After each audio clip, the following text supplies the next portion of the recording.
This episode is brought to you by Netflix. This Monday night, witness the end of an era. John Cena takes center stage for his final appearance ever on Monday Night Raw. One last match, one unforgettable farewell. Come celebrate the legacy of a true WWE legend. Monday Night Raw, November 17th at 8 p.m. Eastern Time, 5 p.m. Pacific Time, only on Netflix. Be there for the moment everyone will be talking about. Se gostarem deste e de outros conteúdos Broá, considerem tornar-se patronos em patreon.com/broapodcasts, onde podem ter acesso a episódios exclusivos de vários programas. Visitem patreon.com/broapodcasts para mais informações. Museu Nacional de Arte Antiga, Lisboa, 2025. O segurança avança de lanterna na mão. O círculo de luz ilumina quadros e estátuas. As sombras dançam nas paredes. De repente, ilumina os 6 painéis com dezenas de vultos que lhe devolvem o olhar. Muitos nomes perderam-se, mas ele reconhece alguns. Ali está o homem de negro e mãos unidas, vendo partir as caravelas de uma praia cheia de sol. O segurança aponta a lanterna noutra direção e vê o homem das 7 partidas, dono de um reino que o abandonou na última hora. Ali, o guerreiro de vermelho, senhor dos soldados e das suas espadas, que escapou à morte violenta. Ali, o santo de olhos baixos que nunca voltou a casa e que nos faz sentir na pele o sol abrasador do deserto. E ali a duquesa em terras estrangeiras, brilhando com os seus rubis e esmeraldas, senhora da terra dos mercadores e das grandes cortes do seu tempo. O segurança prossegue a sua marcha. A luz afasta-se. Os painéis caem na escuridão. E, no entanto, ali ficam, à espera de nos contar a sua história. Esta é a história da ínclita geração.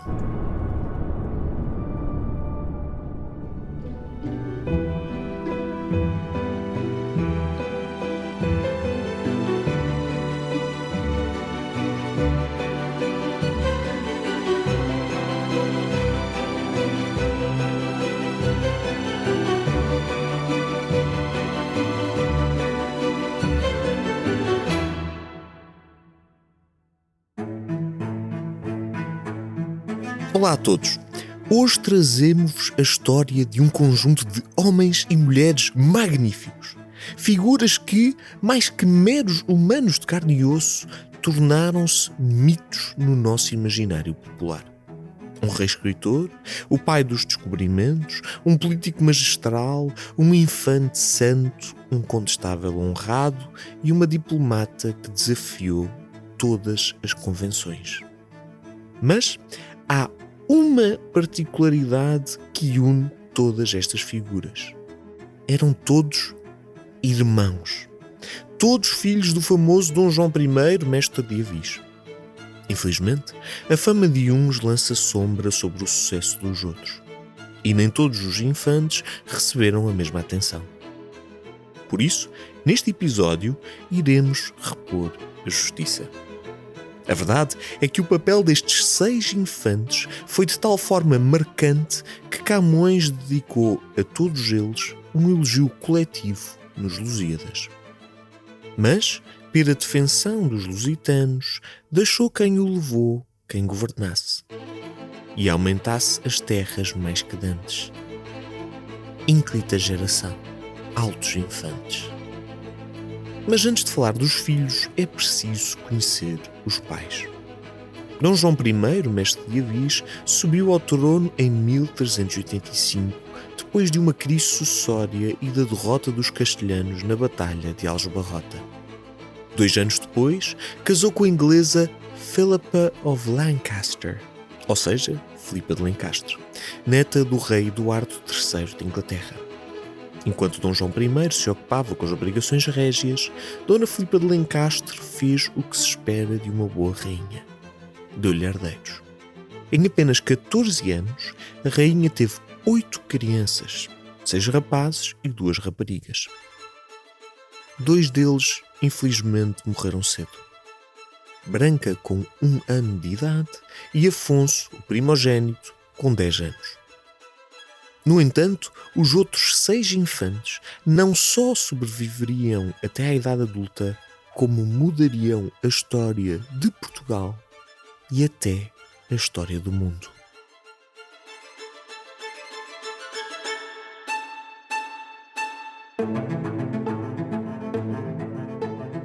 Mas quem eram então os altos infantes da ínclita geração?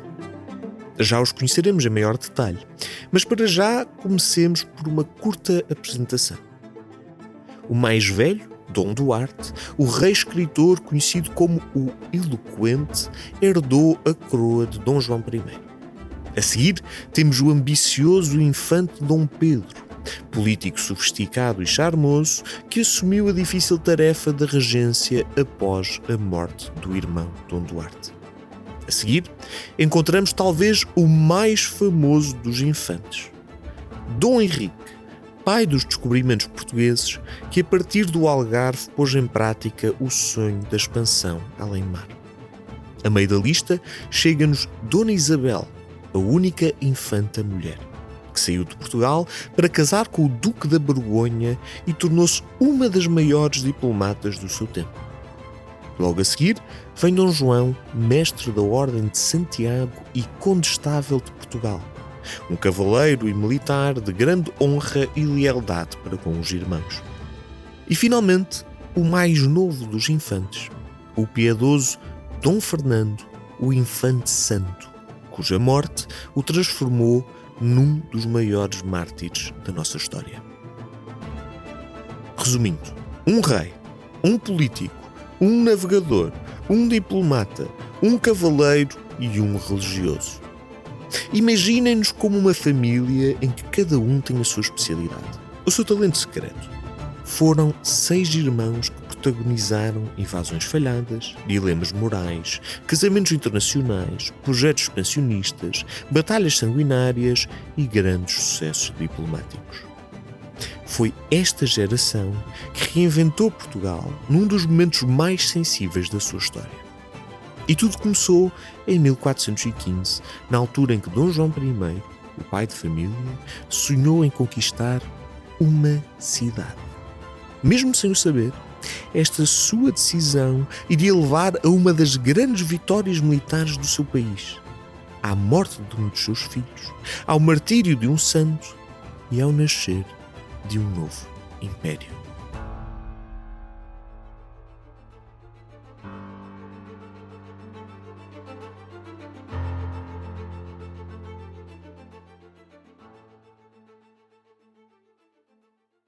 A ideia original foi do próprio Dom João I. Uma grande conquista militar. O seu alvo seria Ceuta, a pérola do Mediterrâneo, cidade marroquina no Estreito de Gibraltar. A escolha não era aleatória.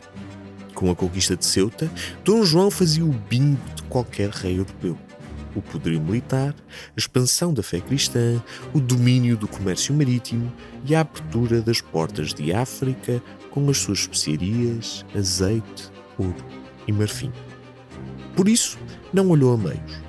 Reuniu mais de 20.000 homens e partiu a caminho do norte de África. E ao seu lado, comandando os seus soldados, iam os infantes Dom Duarte, o herdeiro ao trono, e os seus irmãos mais novos, Dom Pedro e Dom Henrique, sedentos de contribuir para a glória do pai. A conquista de Ceuta seria um grande momento patriótico, mas também um projeto de família. A conquista foi surpreendentemente fácil. O rei e os infantes desembarcaram de espada em punho e apanharam os mouros de surpresa.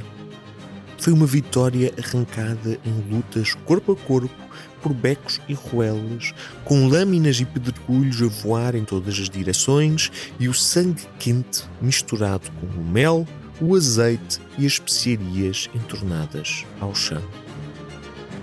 Em menos de 24 horas, Ceuta ajoelhava-se perante Dom João I. Foi ali mesmo, por entre os escombros da cidade conquistada, que o rei armou como cavaleiros os 3 infantes que com ele combateram: Dom Duarte, Dom Henrique e Dom Pedro. Por tudo isto, Ceuta ganhou uma importância muito grande para Dom João I, que até ao dia da sua morte viu a tomada da cidade como um dos seus maiores feitos. Mas, mais importante que a glória de um só rei, era o facto de Portugal, pela primeira vez na sua história, pôr o pé fora do seu território. Ceuta não era só uma cidade. Era a semente de uma ideia, um primeiro degrau num novo desígnio nacional. Foi ali, nas ruínas de uma cidade estrangeira, acompanhado pelos filhos, que Dom João I inventou o futuro de Portugal.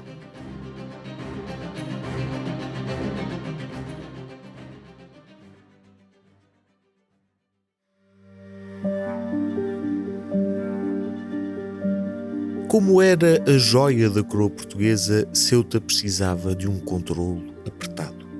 Dom João I deu essa responsabilidade ao infante Dom Henrique, que tinha apenas 21 anos quando se juntou à aventura no norte de África.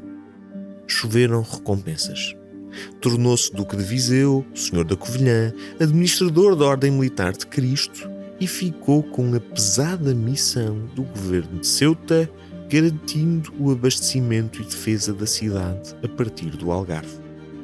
Mas a fama do infante Dom Henrique não se deve só às suas conquistas militares. Dom Henrique viraria os seus olhos para o oceano e todas as suas glórias. Dom Henrique é o nosso empreendedor ambicioso, se bem que as motivações pessoais do infante são difíceis de definir. Aqueles que alimentam o seu mito descrevem-no como um homem de grande visão, um empreendedor dos mares que não aguentava ficar preso à geografia do próprio país. Outros dão explicações mais pragmáticas. A África era uma fonte de riqueza indiscutível e Dom Henrique deduziu que as rotas comerciais por mar eram mais práticas do que conquistar novas cidades. Quer fosse pela aventura, pela glória ou pelo dinheiro, o que é certo é que Dom Henrique investiu todo o seu tempo na expansão marítima. A lendária Escola de Sagres, que tantas vezes lhe é atribuída, nunca existiu. Na verdade, usou outra cidade de Algarvia, Lagos, como base para o seu projeto.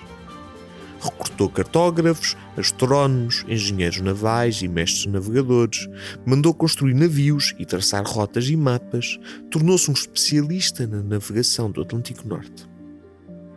Foi graças ao seu empreendedorismo que as conquistas dos navegadores portugueses somaram-se em pouco tempo, incluindo a chegada à ilha de Porto Santo, à Ilha da Madeira, aos Açores e ao que hoje é a costa de Marrocos, Saara Ocidental, Mauritânia e Senegal. E foi um dos exploradores financiados por Dom Henrique, Gilianes, quem conseguiu dobrar o Cabo Bojador, durante anos uma fronteira intransponível para a exploração marítima. Não admira por isso que se tenha construído uma verdadeira mitologia à volta de Dom Henrique. Um visionário sentado no seu trono algarvio, de olhos postos no horizonte, como se pudesse adivinhar as aventuras de Vasco da Gama e Pedro Álvares Cabral. O importante é perceber que quando Dom João I morreu em 1433, Dom Henrique era já o grande mecenas da navegação portuguesa. E este infante seria também um dos maiores apoiantes do último pedido que o seu pai fizera em vida: continuar a conquista do norte de África. Não lhe chegava o domínio dos mares. Queria, mais uma vez, desembarcar em terras mouras e conquistar territórios. O que não podia saber é que esta sua aventura seria um dos maiores desastres militares da história de Portugal.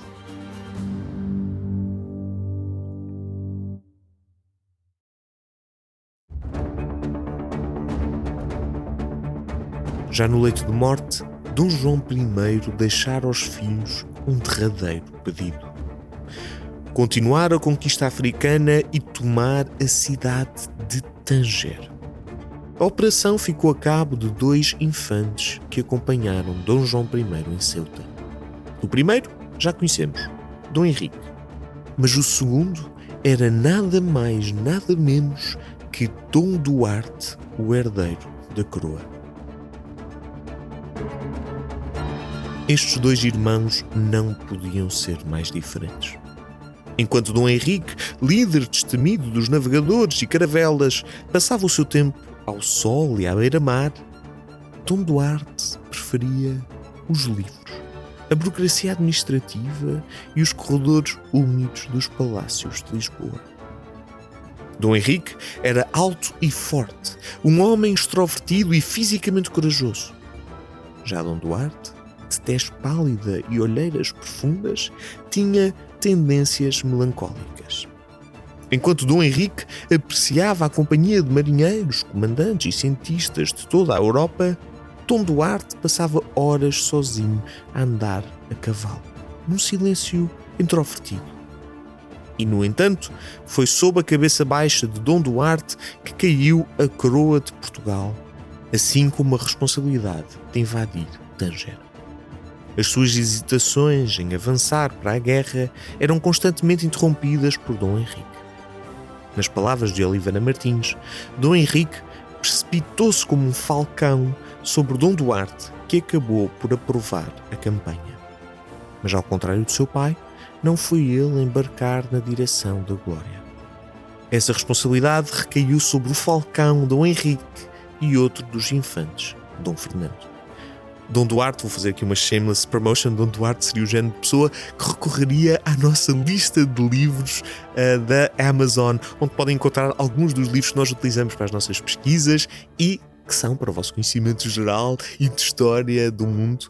E, portanto, qualquer livro que adquirirem por via desse link que estará cá em baixo na descrição é uma ajuda direta não só para a Broá, como para as vossas livrarias. Acredito que seria algo que o Dom Duarte gostaria muito. Contudo, ao contrário do sucesso em Ceuta, a conquista de Tanger foi um absoluto desastre. Dom Henrique e Dom Fernando chegaram de espada na mão, seguidos por 8.000 homens prontos a tomar a cidade. Mas do outro lado das muralhas esperava-lhes um exército moro muito maior do que tinham enfrentado em Ceuta. Desta vez, foi o sangue dos portugueses que cobriu as ruas e salpicou as paredes. Depois de um longo e aterrorizador mês, Dom Henrique, Dom Fernando e os seus homens, mortos de sede, de fome e de exaustão, receberam uma comitiva moura para negociar os termos da sua rendição. A exigência deixou os infantes boquiabertos. Os portugueses deviam abandonar Tanger e devolver a cidade de Ceuta conquistada anos antes. Mas não era tudo. O infante Dom Fernando deveria ficar em Tanger e só seria libertado quando Ceuta fosse devolvida. Era inacreditável. Ao invés de os matar a todos, os mouros exigiam tomar como refém o irmão do rei português e trocá-lo por uma cidade. E a milhares de quilómetros, Dom Duarte não podia imaginar o dilema que nascia naquele momento.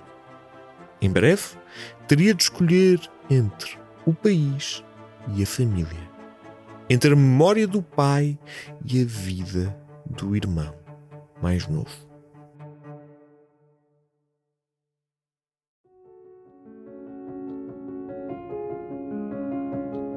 Fez, Marrocos, 1442. Aqui embaixo os dias parecem anos.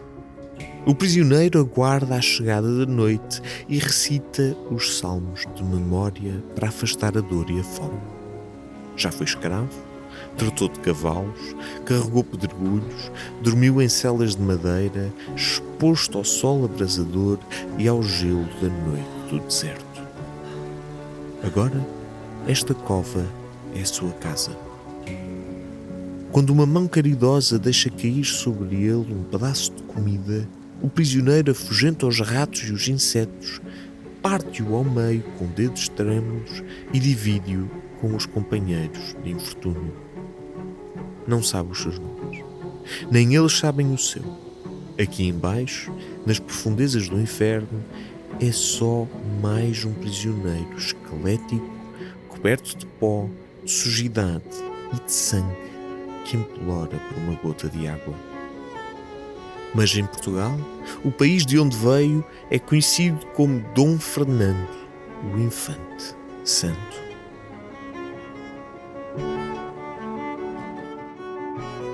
Dom Fernando é uma figura algo misteriosa. Acima de tudo porque a sua vida acabou engolida pela reputação que ganhou após a morte. Há várias teorias. Dom Fernando é muitas vezes apresentado como um homem extremamente religioso, um bom cristão, letrado mas humilde, chegando mesmo ao ponto de recusar a posição de cardeal oferecida pelo Papa. Noutras versões, Dom Fernando era vítima do síndrome do irmão mais novo. Como o último dos infantes a nascer, a maioria das honras já tinham caído sobre os seus irmãos. E Dom Fernando sofria uma espécie de complexo de inferioridade que o levara a empurrar o irmão, Dom Duarte, para a conquista de Tanger. Quer fosse um piedoso patriota ou ambicioso cavaleiro, certo é que acompanhou o irmão, Dom Henrique, até Tanger, acabou capturado e levaram-no para a cidade de Fez, a 200 km para sul. É a partir daqui que a biografia dá lugar ao mito. Sem detalhes precisos sobre o que lhe aconteceu, nasceram rumores e meias-verdades sobre as suas privações. Foi escravo de reis mouros, trabalhou em cavalariças, foi condenado a transportar pedras sob o sol quente. Foi por isso que ganhou o epiteto de Infante Santo. Um homem de sangue real, magro e esfarrapado, reduzido a um fio de vida e à fé mais inabalável, resistindo aos mais terríveis abusos e contando os dias para que os seus irmãos viessem buscá-lo. Mas este simples facto levanta uma questão interessante. Porquê 6 anos de cativeiro? Porquê é que Dom Fernando foi condenado a tal sofrimento? Porquê é que o resgate do irmão do rei estava a demorar tanto tempo?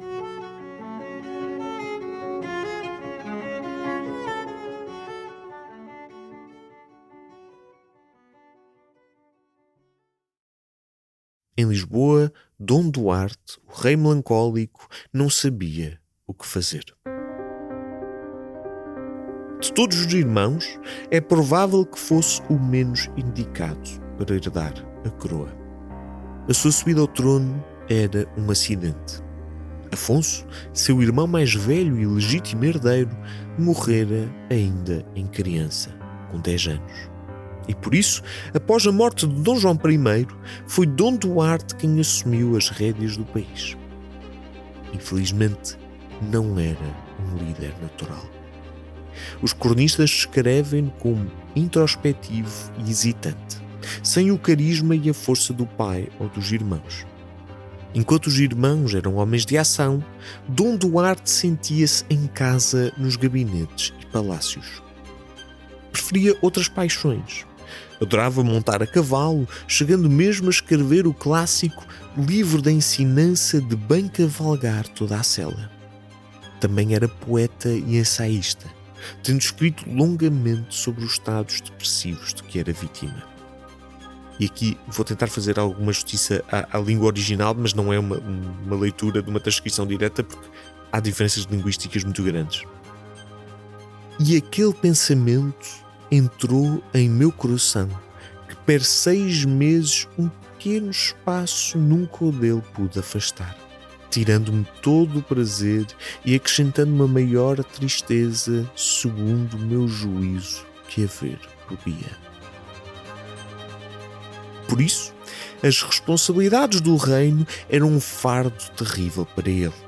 E o desastre de Tanger foi talvez o seu maior desafio político e pessoal. É difícil imaginar como este rei melancólico viveu o terrível dilema.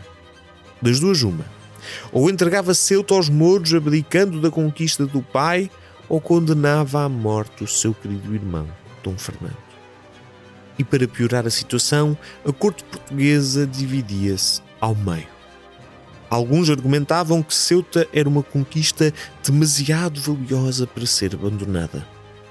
Outros queixavam-se que a cidade custava muito dinheiro a defender. Dom Duarte ficou abatido e depressivo. Emagreceu, perdeu as forças, não conseguiu tomar uma decisão definitiva. E quando um surto de peste rasgou o país, Dom Duarte adoeceu e acabou por morrer.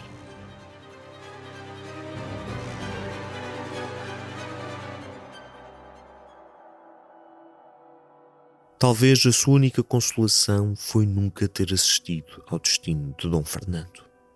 Após a morte de Dom Duarte, Dom Fernando resistiu durante 5 longos anos aos horrores da catividade, talvez sem nunca chegar a saber porque não o vinham salvar. Ainda assim, agonizou em valas abertas, delirante de sede e de fome, sem nunca tecer uma única crítica ao seu rei e ao seu Deus. E quando, finalmente, soltou o seu último suspiro, nem o seu corpo teve descanso. Mais tarde, os infantes vieram a descobrir que o cadáver do infante santo foi amarrado pelas pernas e pendurado às portas da cidade, onde ficou durante 4 dias ao sol do deserto. Uma derradeira tortura e humilhação. Dom Fernando era a vítima da crueldade dos mouros, mas também da indecisão do seu irmão mais velho. Contudo, tinham lutado por ele. Sabemos que os seus irmãos fizeram tudo para influenciar Dom Duarte para libertar Dom Fernando. E um deles, o infante que conheceremos a seguir, era uma voz impossível de ignorar. O Condestável de Portugal, a mais alta figura da hierarquia militar.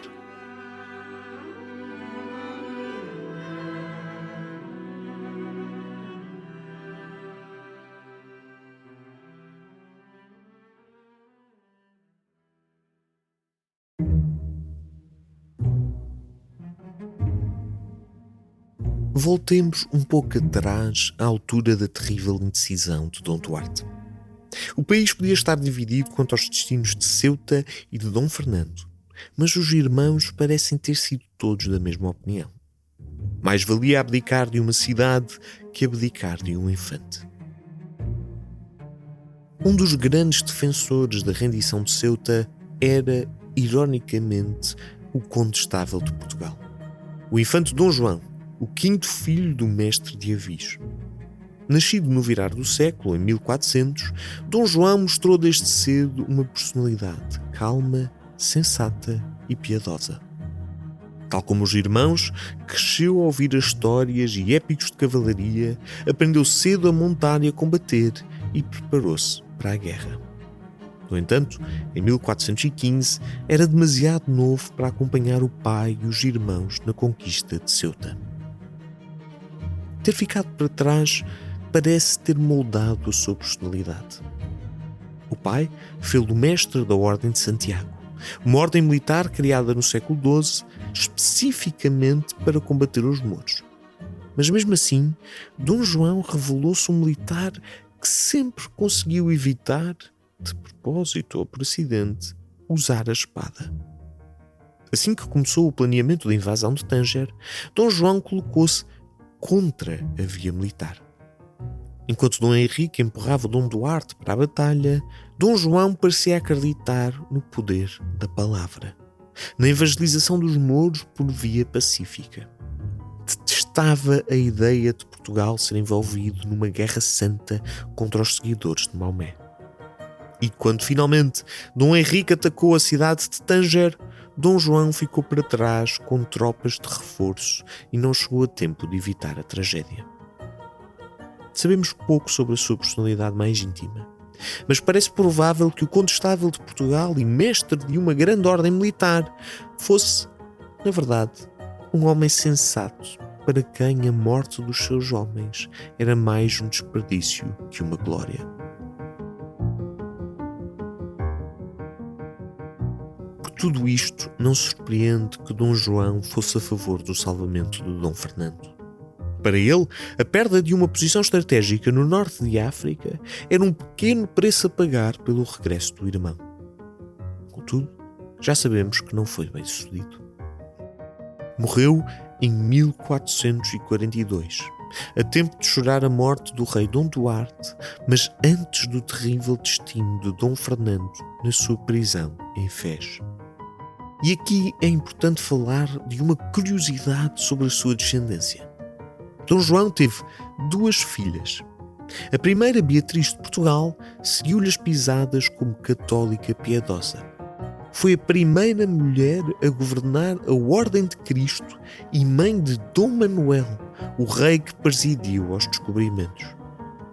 E a segunda, Isabel de Portugal, casou com o rei de Castela e foi mãe da famosa rainha espanhola Isabel a Católica, que, entre outras coisas, apoiou as expedições de Cristóvão Colombo ao Novo Mundo e criou a terrível Inquisição Espanhola.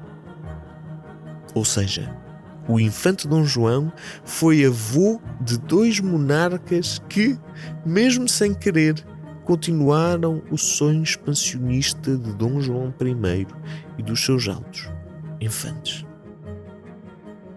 Já conhecemos um empreendedor ambicioso, um rei melancólico, um infante santo e um militar moderado. Contudo, falta-nos falar de outro infante, também ele defensor do resgate de Dom Fernando. E a sua história será, na verdade, a ponte perfeita para a segunda tragédia da ínclita geração. O momento em que a família se dividiu e por instantes Portugal pareceu estar prestes a cair na guerra e no caos.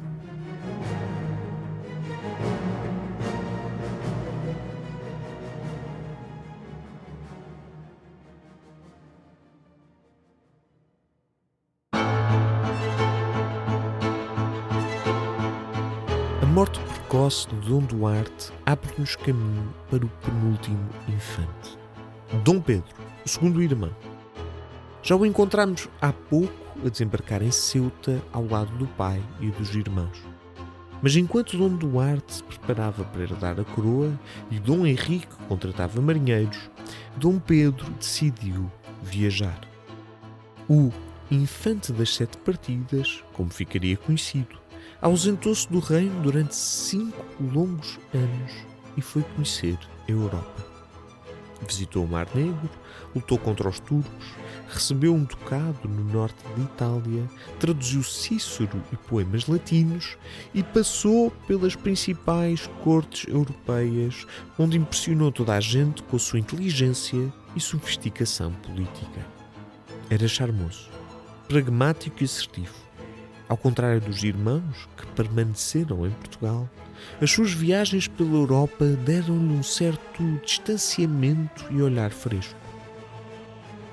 Sabe-se que escrevia cartas dirigidas a Dom Duarte, repletas de comparações pouco elogiosas entre Portugal e as grandes potências europeias. E quanto ao desastre de Tanger, foi contra a invasão megalómana e defendeu com unhas e dentes a entrega de Ceuta e a libertação de Dom Fernando. Dos vários irmãos, parecia o mais completo. A síntese perfeita entre o espírito filosófico de Dom Duarte, a ambição de Dom Henrique e o sentido de honra de Dom João. No fundo, era o rei ideal. O rei que o país precisava.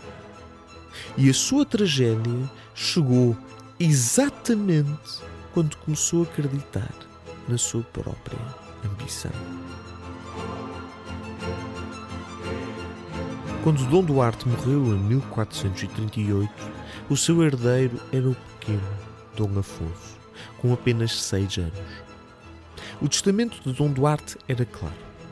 A regência ficaria a cargo de sua mulher, a rainha Dona Leonor, sem intercedências de mais ninguém.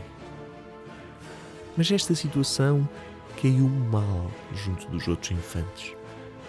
É que Dona Leonor era, na verdade, Leonor de Aragão, isto é, uma estrangeira. Desobedecendo à vontade do irmão, Dom Pedro apresentou-se como regente do sobrinho, apoiado por Dom Henrique, Dom João e pela maioria da burguesia lisboeta. Em poucos meses, Dom Pedro conseguiu afastar a rainha e tornar-se no homem mais poderoso do reino. A sua regência duraria menos de uma década. E mesmo assim foi um dos períodos mais produtivos do século XV. Dom Pedro deu aso à sua fama de político sagaz e sofisticado. Apoiou a expansão marítima do irmão, Dom Henrique, estimulou o povoamento nos Açores e as trocas comerciais com o norte de África. E foi um dos grandes autores das chamadas Ordenações Afonsinas, uma das primeiras tentativas de codificar, num único documento, todas as normas e leis do Reino de Portugal. Com o passar dos anos, habituou-se ao poder e ao próprio sucesso. Contudo, a sua queda aproximava-se. Ao chegar à maioridade, Dom Afonso, agora rei Dom Afonso V, deixou-se influenciar pela mãe e outros aliados e afastou Dom Pedro da regência. Mas a conspiração para prejudicar o infante não ficou por aqui. Quer os aliados da rainha-mãe, quer a Casa de Bragança queriam enfraquecer a dinastia de Avis, centralizar todo o poder no manipulável Dom Afonso e, por isso, conseguiram forçar Dom Pedro a levantar armas contra o próprio sobrinho. Já agora aqui um facto interessante sobre a Casa de Bragança, que viria a ser a dinastia reinante sobre Portugal, é que ela própria vinha do meio-irmão desta ínclita geração. Portanto, era filho de Dom João I, mestre de Avis, mas não irmão destes restantes membros da ínclita geração. Tudo isto culminou a 20 de maio de 1449 na Batalha de Alfarrobeira. De um lado, Dom Pedro e os seus homens que se dirigiam a Lisboa. Do outro, as tropas do jovem Dom Afonso, que por esta altura não podia detestar mais o tio. Resultado, uma vitória avassaladora do jovem rei.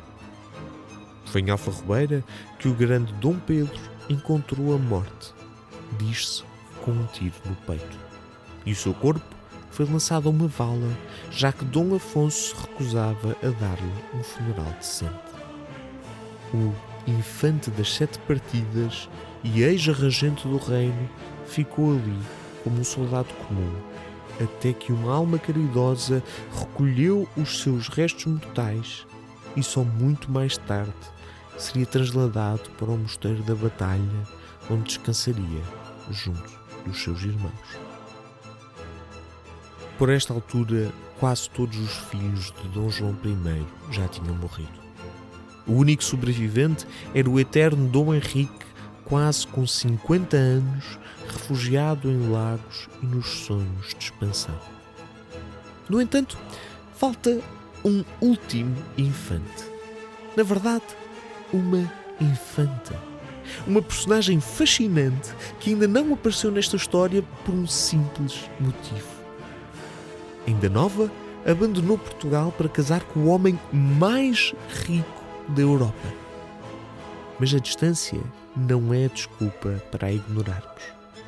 Foi longe de Lisboa que a única filha do mestre de Avis, sempre ultrapassada pela fama dos irmãos e hoje quase esquecida entre nós, deixou a sua marca na história mundial.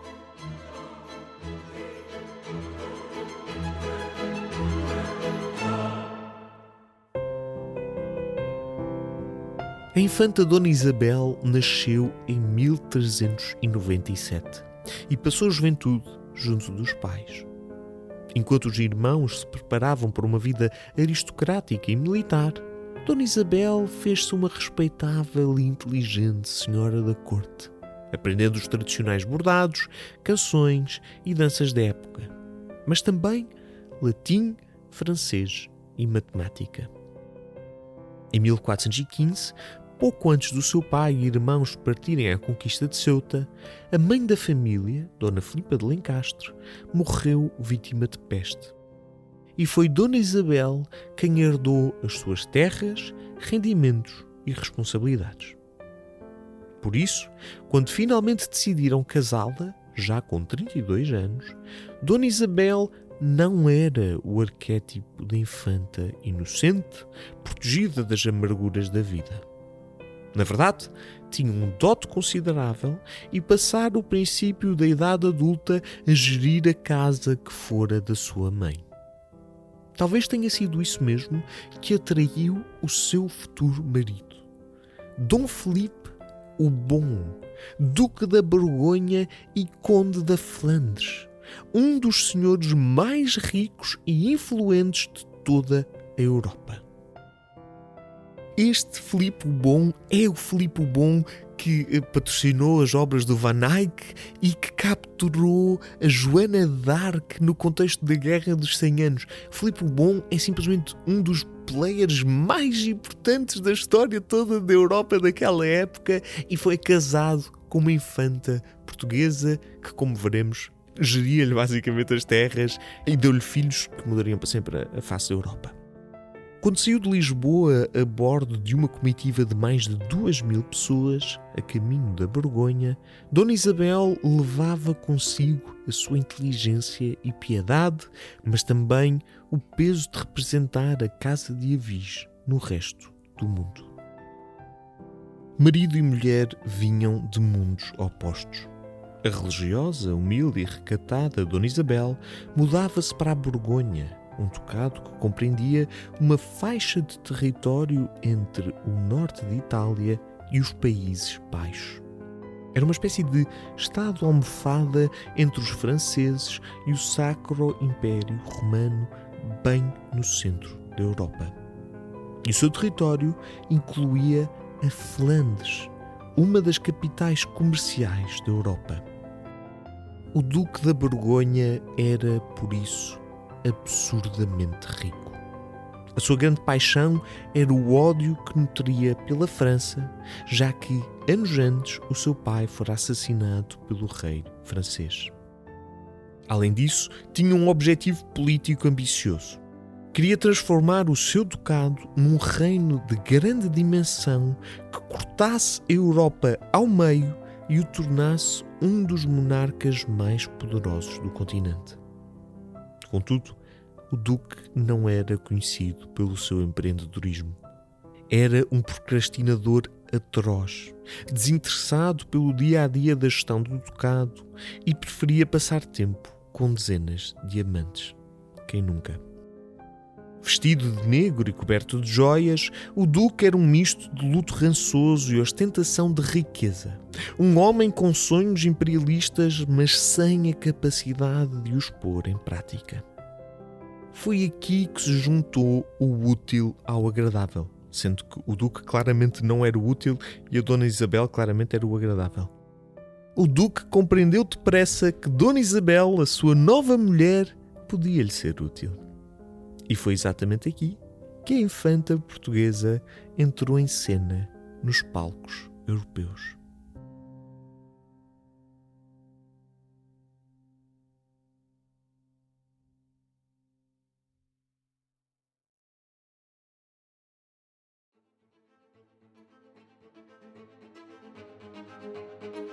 Durante 4 décadas, Dona Isabel foi, na prática, a governante da Borgonha.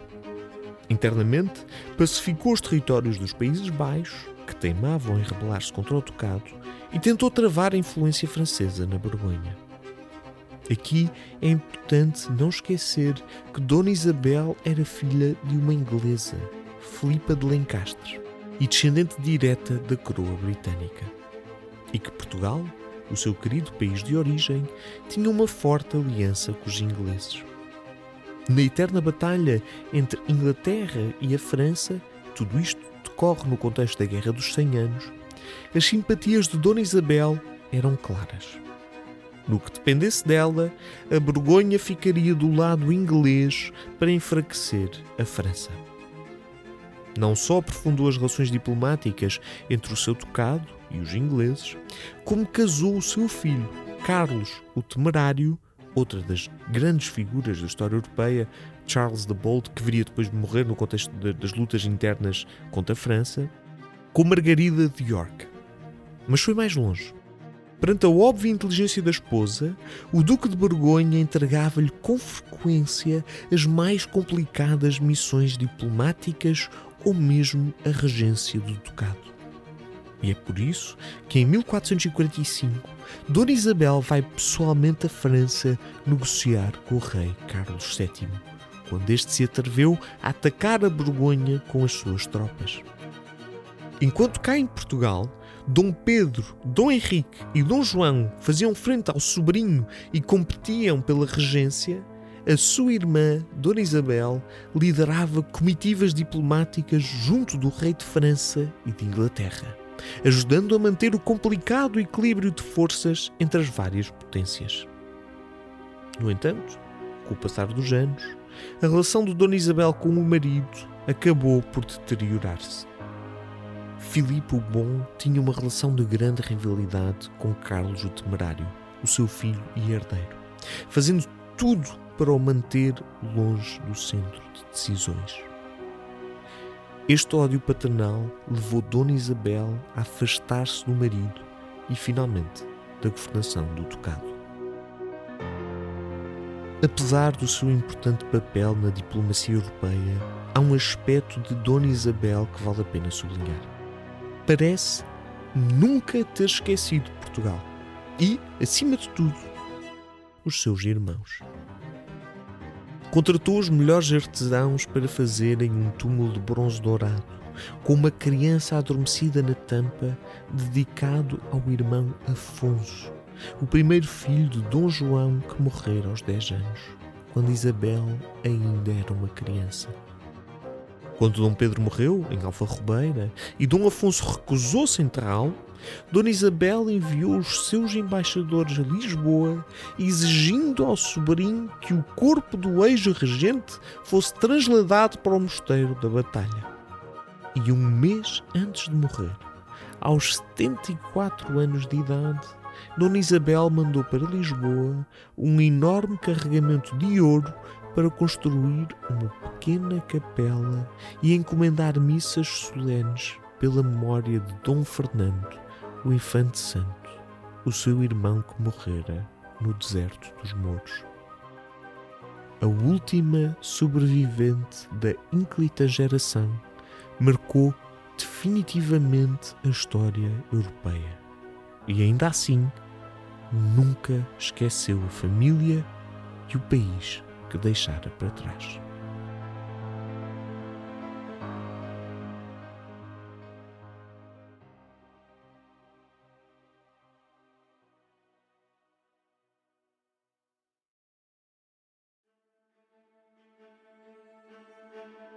A história que contamos até agora é uma de várias interpretações.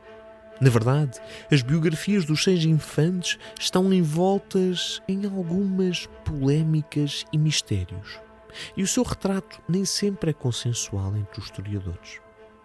Dom Henrique, o Navegador, pode ter sido um gênio estratégico, quase romântico, que viu antes de todos os outros o destino do seu país.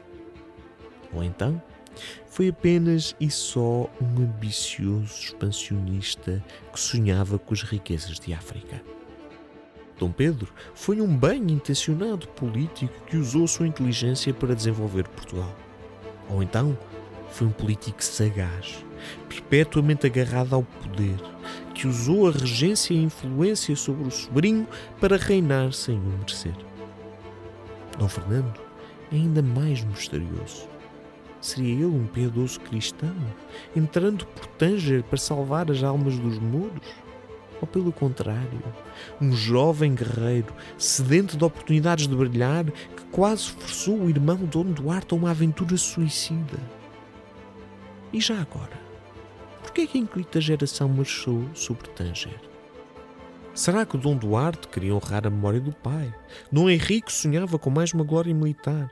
Dom Fernando desejava uma oportunidade de brilhar nos campos de batalha? Ou terá havido uma conjugação de todos estes fatores?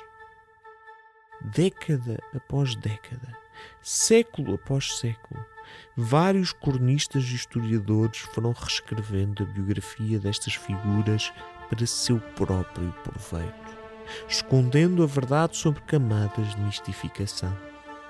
É possível que nunca chegaremos mesmo a conhecer os verdadeiros infantes. Mas há uma coisa que conhecemos bem: o país que ajudaram a construir. Independentemente das suas motivações pessoais, não há dúvidas que os filhos de Dom João I mudaram o nosso país para sempre. Portugal passou de um regime feudal envolto em lutas sucessórias para um proto-império marítimo com novos territórios e rotas comerciais. Ou, nas palavras de Camões, quem governasse e aumentasse as terras mais que dantes. Foi a ínclita geração que deu início às navegações que culminaram na chegada ao Brasil e à Índia. E foram dois dos seus descendentes diretos, Dom Afonso V e Dom Manuel I, quem mais lucrou com essa glória. Foi a ínclita geração que reformulou a administração do Estado português, aproximando-a dos ideais europeus modernos, incluindo até a redação do seu primeiro Código Legislativo Unificado, a base de qualquer Estado que queira aplicar a justiça. Foi a ínclita geração que, com a descoberta e povoamento da Madeira e dos Açores, criou o Portugal que temos ainda hoje. E, finalmente, foi a ínclita geração que serviu de pronúncio ao que o imaginário popular pensa serem ainda hoje os maiores momentos da história de Portugal. Um rei, um político, um navegador, uma diplomata, um cavaleiro e um religioso.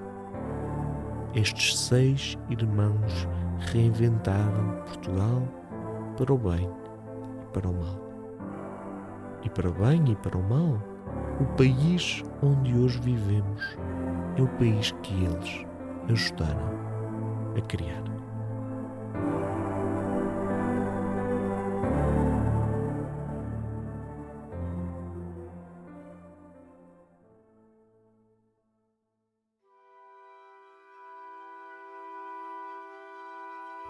Obrigado a todos por terem ficado connosco mais um episódio. Eu há muito tempo que estava curioso para fazer este tópico da ínclita geração, porque realmente é quase como uma espécie de slogan que todos nós já conhecemos.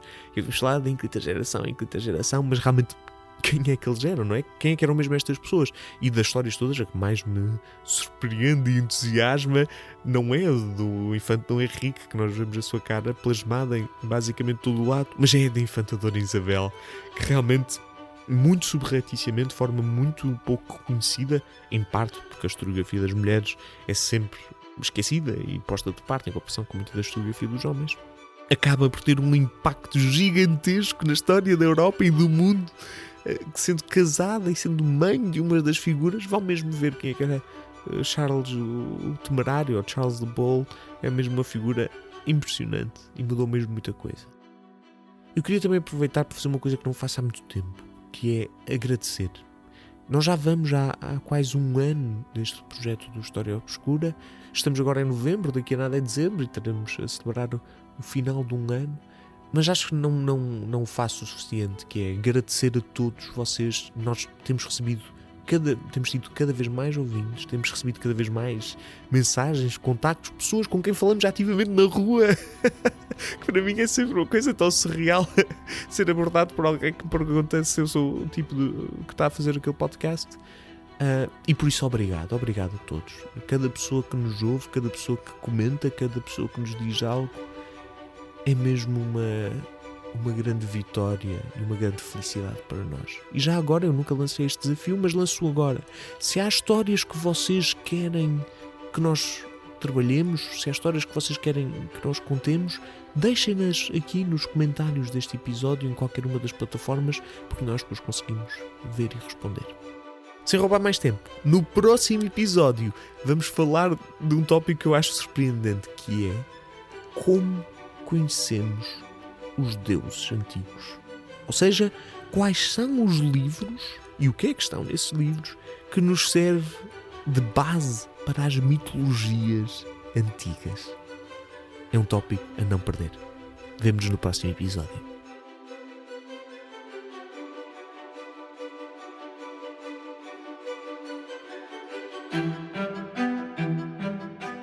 História Obscura é um podcast da série Sapiens, produzido pela Broá Podcasts, narrado por mim, Luís Francisco Sousa.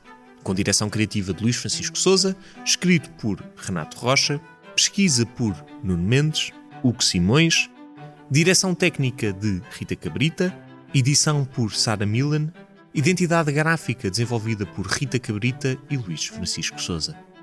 Já sabem, se gostarem deste e de outros conteúdos Broá, considerem tornar-se patronos em patreon.com/broapodcast.